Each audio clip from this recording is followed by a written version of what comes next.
గురూజీ 72 గంటల్లోనే ఫోన్ లోనే అద్భుతమైన జ్యోతిష్య పరిష్కారం చూపిస్తారు. నమ్మండి, నమ్మకపోండి, ఇది నిజం. శ్మశాన కాళి రుద్ర చౌడీదేవి ఆరాధకులు నంబర్ 1 వశీకరణ స్పెషలిస్ట్. గురూజీ మనిషి పుట్టుక నుండి చనిపోయే వరకు వచ్చే అన్ని క్లిష్టమైన సమస్యలకు పరిష్కారం ఇక్కడ లభిస్తుంది. విద్య, ఉద్యోగం, వ్యవహారం, స్త్రీ ప్రేమ, పెళ్లి, సంతానం, స్త్రీ పురుష వశీకరణం, భూవశం, భార్యాభర్తల కలహాలు, కోర్టు సమస్యలు, విడాకుల సమస్యలు, చేతబడి, అప్పుల బాధ, ఇంకా మీకు ఎలాంటి సమస్యలు ఉన్నా 72 గంటల్లోనే శాశ్వత పరిష్కారం చేయబడును. ఓం మహాగణాధిపతయే నమః. ఓం గురుభ్యో నమః. ఓం శ్రీమాత్రే నమః. పరమేశ్వర స్వరూపమైనటువంటి జ్యోతిష, వాస్తు మరియు ఇతర అనేకమైనటువంటి శాస్త్రములను మనకు అందించినటువంటి మహర్షులకి నమస్కారం. హయగ్రీవ హయగ్రీవ హయగ్రీవేతి యోగసేత్తస్య నిస్సరతే వాణి జన్హుగన్యా ప్రవాహవత్. అరుణాం కరుణాతరంగితాక్షీం ధృతపాశాంకుశపుష్పబాణచాపాం అనిమాదిభిరావృతాం మయూకైః అహమిత్యేవ విభావయే భవానీ. శ్రీమాత్రే నమః. ప్రేక్షకులకి ఆ లలితాంబిక అమ్మవారి యొక్క అనుగ్రహం పరిపూర్ణంగా కలగాలని మనస్ఫూర్తిగా కోరుకుంటూ, మనం ఈరోజు చాలామంది ఈ కొత్త సంవత్సరం వస్తుంది, మాకు ఆదాయ వ్యయాలు ఇలా ఉంది, లేకపోతే మాకు ఏలినాటి శని జరుగుతుంది, అర్ధాష్టమి శని నడుస్తుంది, అష్టమి శని రాబోతుందని భయపడుతున్నారు. అయితే మీకు ఆంగ్ల సంవత్సరం మారినా లేనట్లయితే ఉగాదికి మన ఇప్పుడు రాబోయేటువంటి శ్రీ విశ్వవసునామ సంవత్సరం వస్తున్న, గతంలో వచ్చినటువంటి క్రోధినామ సంవత్సరం వచ్చిన, మొట్టమొదటిగా మీరు అర్థం చేసుకోవాల్సింది ఏంటంటే, గ్రహాలు మారినప్పుడు దాని యొక్క ప్రభావం కొంత ఉంటుంది, ఉండదని కాదు. ఇది గోచారంలో. కానీ మీ పర్సనల్ చార్ట్లో ఎలా ఉంది, అసలు మీరు ఎటువంటి పాటిస్తే ఏ లగ్నం వారు ఎటువంటి ఇబ్బంది లేకుండా హాయిగా సంతోషంగా లాభదాయకంగా ఉంటారు, ఏ ఏ లగ్నం వారు లేదా లగ్నం తెలియని వారు రాశి వారు అనే విషయాన్ని ఇప్పుడు మనం సింహలగ్నము, సింహరాశి ఈ యొక్క విషయాలు చెప్తుంది. నేనప్పటికీ కూడా చెప్పిస్తున్న సాక్షాత్ లలిత అమ్మవారిగా భావిస్తూ, ఈ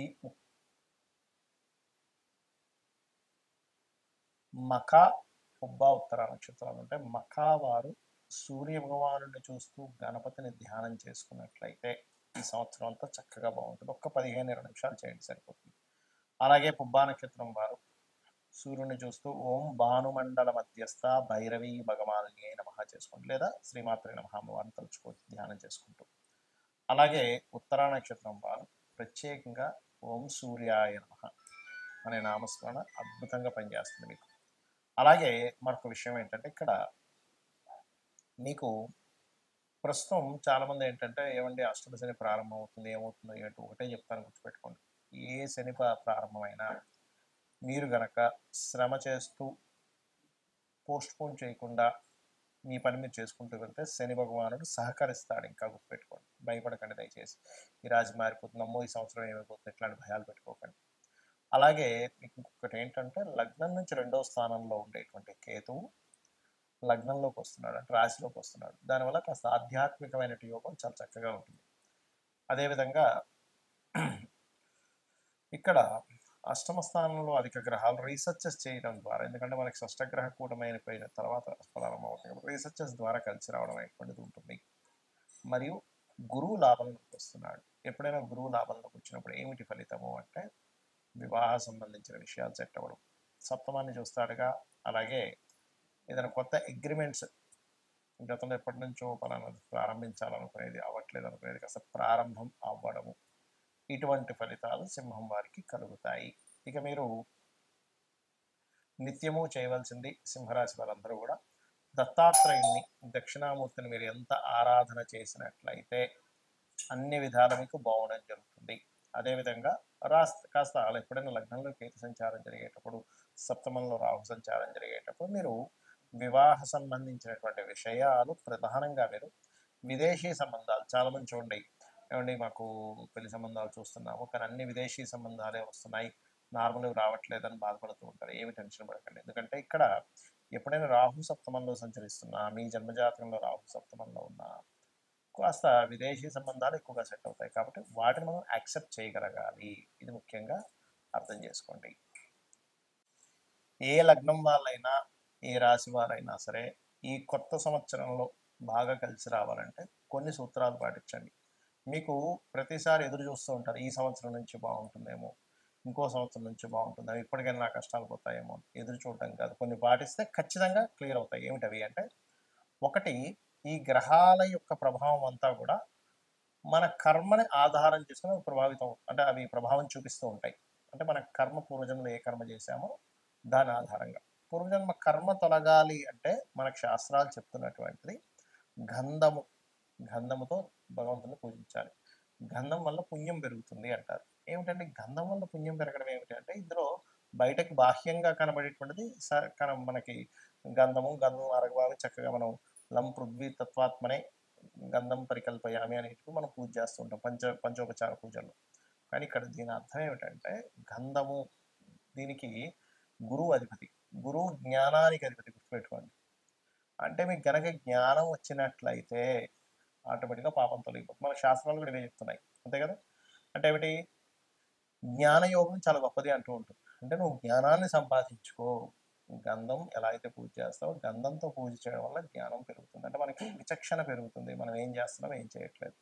అందుకని ఖచ్చితంగా గంధంతో పూజ చేయాలంటారు. అందుకే గంధము, ధూపము, దీపము, నైవేద్యము, పుష్పము, ఈ పంచోపచారాలు చేస్తుంటాం. అయితే ఇక్కడ నిత్యము ఉదయము సాయంత్రం ఒక దీపం పెట్టి ఒక్క 10 నిమిషాలు కూర్చొని చూడండి. మీ లైఫ్ ఏ సంవత్సరం వచ్చినా ఖచ్చితంగా మార్పు, మంచి మార్పు వైపు వెళ్తూ ఉంటుంది. ఇక రెండవ విషయం ఏంటంటే, మీకు దగ్గరలో ఆలయం ఏదైనా ఉన్నట్లయితే, అందులో ప్రధానంగా మాకు శని యొక్క ప్రభావం ఎక్కువ ఉందండి, ఏలినాడు శని ఎక్కువగా ఉంది అనుకునేవారు ఒకటే చెప్తాను, ఆంజనేయ స్వామి ఆలయానికి వెళ్ళి చూడండి. లేదండి నాకు దగ్గరలో ఆంజనేయ స్వామి ఆలయం లేదు, చక్కగా స్కందుడి ఆలయం ఉంటుంది, సుబ్రహ్మణ్యేశ్వర స్వామి, లేదా అది కూడా లేదు కొన్ని గణపతి, అది కూడా లేదండి కనీసం రావి చెట్టు ఉందనుకోండి. ఎందుకంటే రావి చెట్టుకి శాస్త్రాల్లో కర్మ విపాకం లాంటి గ్రంథముల్లో చెప్పినటువంటిది ఏమిటి అంటే, చాలా స్పష్టంగా అందులో బ్రహ్మ విష్ణు శివాత్మకమైనటువంటిది అని చెప్పడం జరిగింది. కాబట్టి రావి చెట్టు చుట్టూ చక్కగా ప్రదక్షిణం చేయండి. రావి చెట్టు వేప చెట్టు కలిసినదైనా పర్వాలేదు, లేదా నరసింహస్వామి ఆలయం అయినా పర్లేదు, లేదా అమ్మవారి ఆలయం. ఎందుకంటే ఒకే పరమాత్మ ఇన్ని రూపాల్లో ఉన్నాడు, గుర్తుపెట్టుకోండి. అయితే మరి ఇవే ఎందుకు చెప్పారండి, ఇంకా వేరేవి కూడా చెప్పొచ్చు కదా, ఇంకా చాలా ఉన్నాయి కదా అంటే, శని యొక్క ప్రభావాన్ని, మీ కర్మ యొక్క ప్రభావాన్ని తగ్గించేటువంటిది వీటికి ఉంటుంది. ఎందుకు అంటే, ఈ దేవతా ఆరాధనకి ఉష్ణ సంబంధించినటువంటి, ఫైరీ రిలేటెడ్ సంబంధించినటువంటి ఇప్పుడు ఆ తత్వం ఉంటుంది. ఇప్పుడు శని భగవానుడి యొక్క ప్రభావం ఉంది అనుకోండి ఉదాహరణకి, దాని గురించి టెన్షన్ పడకండి, చెప్తున్నాను నేను ఉదాహరణ. అది కోల్డ్, మీరు గమనించండి, ఎవరికైనా జన్మజాతకంలో శని ప్రభావం వారి మీద ఉందనుకోండి, వాళ్ళకి జలుబు చేయడం ఎక్కువగా, లేదా బద్ధకము, నీరసము, ఇవి ఎక్కువగా ఉంటుంటాయి కామన్గా. సరే తర్వాత చేద్దాం, పోస్ట్ పోన్ చేయడం, ఇది కోల్డ్ రిలేటెడ్ సంబంధించింది, ఇది హీట్ రిలేటెడ్ సంబంధించింది. హీట్ ఎక్కడైతే ఉంటుందో కోల్డ్ రిలేటెడ్ తగ్గుతుంది. అలాంటప్పుడు అందుకే ఏం చెప్తారు, ఎక్సర్సైజ్ చేయండి, వాకింగ్ చేయండి, ఏదైనా గేమ్స్ ఆడండి, ఇవన్నీ చెప్తూ ఉంటారు. ఎందుకు అంటే దాని ప్రభావం పోవాలి, మార్స్ రిలేటెడ్ ఎనర్జీ పెరగాలి అనేటువంటి భావంతో. సో ఏదైనా ఆలయానికి వెళ్ళడం, గోశాలకు వెళ్ళి గోవులకి ఏదైనా తినిపించడము, ఏదైనా ఆలయంలో సేవాది కార్యక్రమాలు జరుగుతుంటే అక్కడికి వెళ్ళి మీ సేవ ఏదైనా చేయడం. ప్రత్యేకంగా ఇప్పుడు మనకి ఈ ఎండాకాలంలో చలివేంద్రాలు అవి పెడుతూ ఉంటారు, లేకపోతే ఒక చిన్న కొండ ఒకటి పెట్టుకుని ఒక నీళ్ళు కావాలంటే కూడా ఇస్తూ ఉంటే కూడా పితృదేవతల యొక్క అనుగ్రహం కూడా కలుగుతుంది. పక్షులకి నీళ్ళని పెట్టడం, ఇవి చేశారంటే 100% మీది ఏ రాసైనా, ఏ లగ్నమైనా, ఏ నక్షత్రమైనా ఖచ్చితంగా మంచి ఫలితాలు మీరు పొంది తీరుతారు. శ్రీమాత్రే నమః.